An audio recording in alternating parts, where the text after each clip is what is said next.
Assalamualaikum warahmatullahi wabarakatuh. Alhamdulillah, wassalatu wassalamu ala rasulillah. Segala puji dan puja kehadirat Allah subhanahu wa ta'ala, juga salawat dan taslim kepada Nabi besar Muhammad sallallahu alaihi wa ala alihi wa sahbihi wasallam. Saudaraku seiman, teman sekalian, ada poin-poin yang harus kita perhatikan baik-baik. Yang pertama adalah kita kalau ingin rajin mengerjakan sebuah ibadah apapun. Kalau Anda ingin rajin bersedekah misalnya, sholat malam, misalnya baca Quran, berzikir, dan ibadah-ibadah secara umum, maka Anda tinggal mencari dan membaca janji Allah di ibadah itu. Apapun itu sifatnya. Ya, jadi Anda baca, kalau bahasa ceramahnya itu fadilah, keutamaannya. Ya. Anda baca misalnya keutamaan sholat malam, keutamaan sedekah, keutamaan sholat duha, keutamaan bakti sama orang tua, keutamaan berzikir, keutamaan berdoa, keutamaan baca Al-Quran. Semua itu Anda baca. Nah, sama juga dengan menyambut Ramadan ini. Sambutlah dengan membaca dan mencari tahu tentang keutamaannya. Karena ini penting sekali. Seseorang itu atau sosok manusia biasanya kalau dijanjikan sesuatu, mereka lebih semangat untuk mengerjakan apa yang sedang dijanjikan atau akan dia dapatkan, yang dia raih dari ibadah yang sedang dia kerjakan, gitu kan? Jadi jangan sampai kita didahului oleh syaitan yang selalu membisikkan hal-hal negatif tentang ibadah yang kita ingin kerjakan. Misalnya contoh orang mau sholat malam, biasanya syaitan membisikkan kan, oh kalau malam masih panjang, nanti kamu ngantuk, besok kamu mau bekerja. Hal-hal negatif supaya Anda tidak mengerjakan ibadah tersebut. Anda ingin bersedekah misalnya, sama halnya. Mereka atau syaitan-syaitan ini akan berusaha membisikkan, kau kan lebih butuh, orang ini mungkin anak pinjaman, mungkin dia masih mampu. Semua persepsi negatif ditanamkan supaya Anda tidak mengerjakan ibadah tersebut. Nah sama juga halnya ini semua dalam ibadah, sama halnya juga dalam masalah bulan Ramadan. Mereka, syaitan-syaitan ini akan berusaha membisikkan hal-hal negatif. Puasa 1 bulan penuh, wah susahnya luar biasa. Jadi sudah dimulai dengan persepsi negatif, sehingga Anda akhirnya menyambut Ramadan dengan berat hati. Seakan-akan ini beban. Padahal teman-teman sekalian fahami dan tepis bisikan syaitan tersebut. Pertama dengan isti'adzah, a'udzubillahi minasyaitonirrajim, agar Allah lindungi Anda dari syaitan itu. Kemudian yang kedua, Anda baca keutamaannya Ramadan. Dan yang ketiga teman-teman sekalian yang harus kita fahami adalah bulan Ramadan ini bulan kesehatan. Bulan kesehatan. Ya. Jadi kalau badan kita ini robot, mungkin sudah rusak teman-teman sekalian. Karena kita makan yang manis, yang asam, yang pedas, ya, yang panas, yang dingin, semuanya kita konsumsi. Ini kalau badan kita robot mungkin bisa rusak. Allah subhanahu wa ta'ala sebagai pencipta telah menyebutkan kalau manusia diciptakan fi ahsani taqwim, sempurna sekali, dan Allah sudah sebagai pencipta sudah menyiapkan fasilitas untuk menservis tubuh kita. Nah, ini bisa dengan puasa. Jadi dalam 1 tahun 12 bulan, 11 bulan Anda bebas untuk mengkonsumsi makanan, minuman selama halal.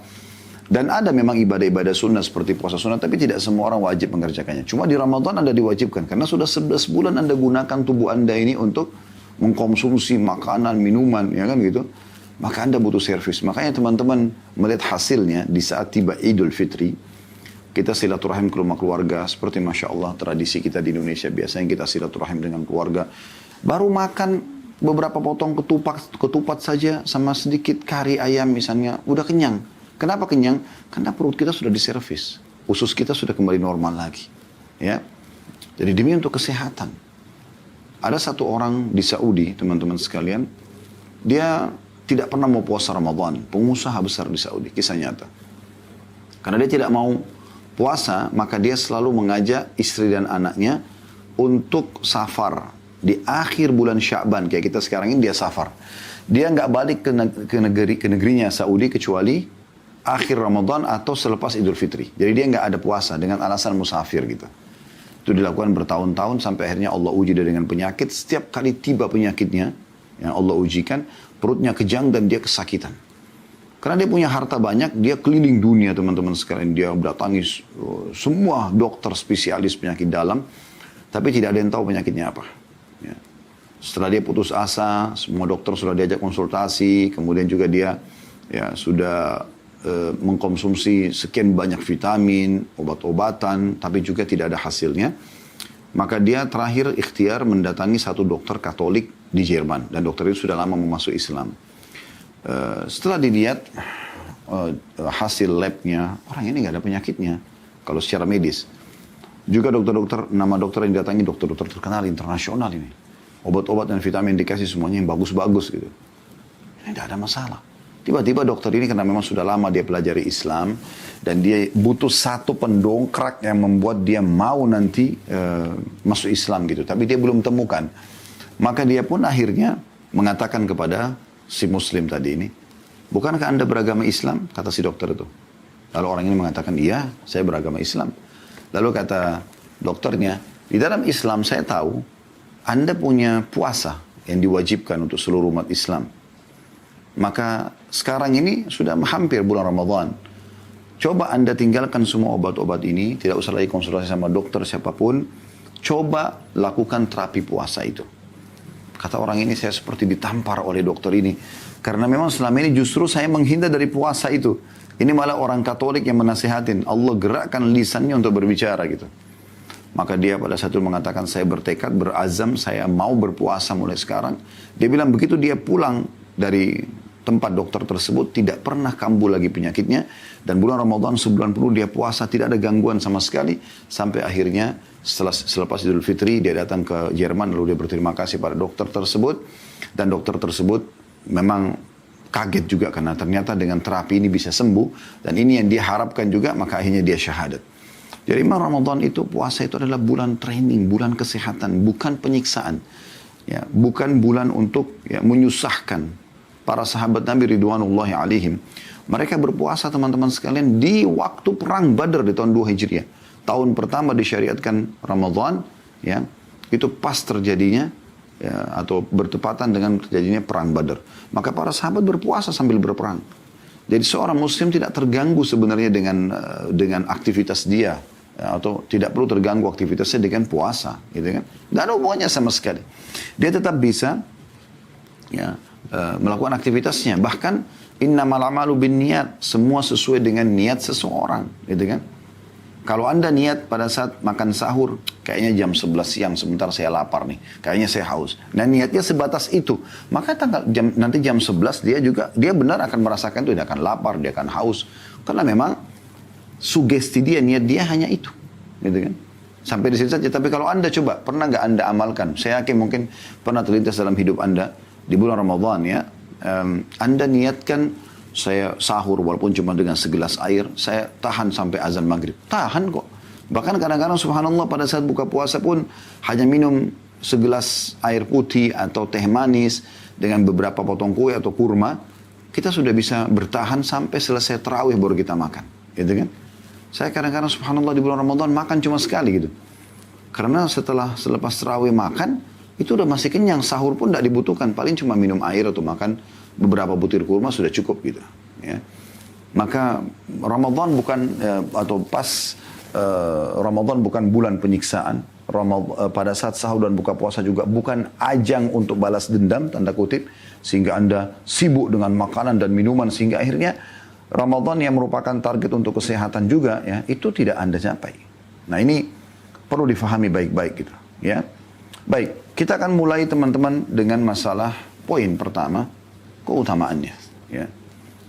Sudah tidak asing lagi, ya, teman-teman sekalian, kalau hadis Nabi SAW memang menyebutkan kewajiban puasa Ramadan, karena ini bagian daripada rukun Islam kita.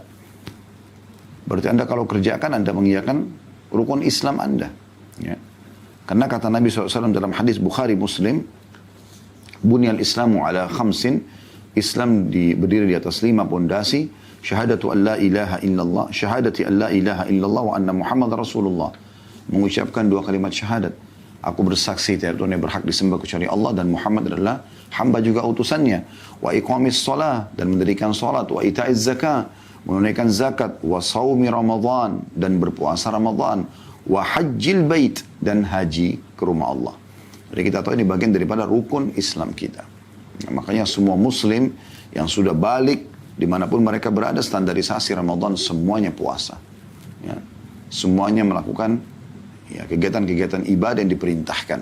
Ya, baik siang harinya puasa, diikuti dengan menjauhi larangan-larangannya, juga di malam hari mereka sibuk dengan sholat malam atau sholat tarawih.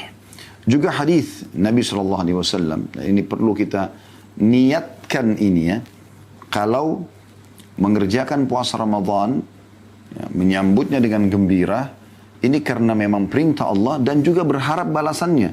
Salah satu balasannya adalah masuk ke dalam surga.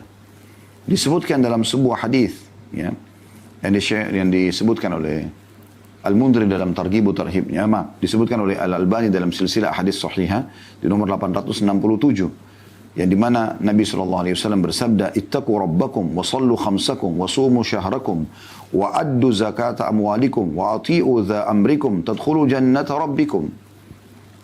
Bertakwalah kepada Rabb kalian, artinya patulah selalu, supaya ya kalian termasuk hamba-hamba yang diberikan balasan yang sempurna, karena dengan patuh bertakwa kepada Allah, kerjakan perintah, tinggalkan larangan, maka kita akan termasuk hamba-hamba yang bertakwa.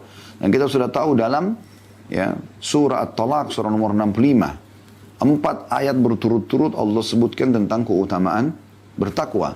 Di ayat 2-nya, di akhir ayat 2 surah At-Talaq, Allah mengatakan, a'udzubillahi minasyaitonirrajim,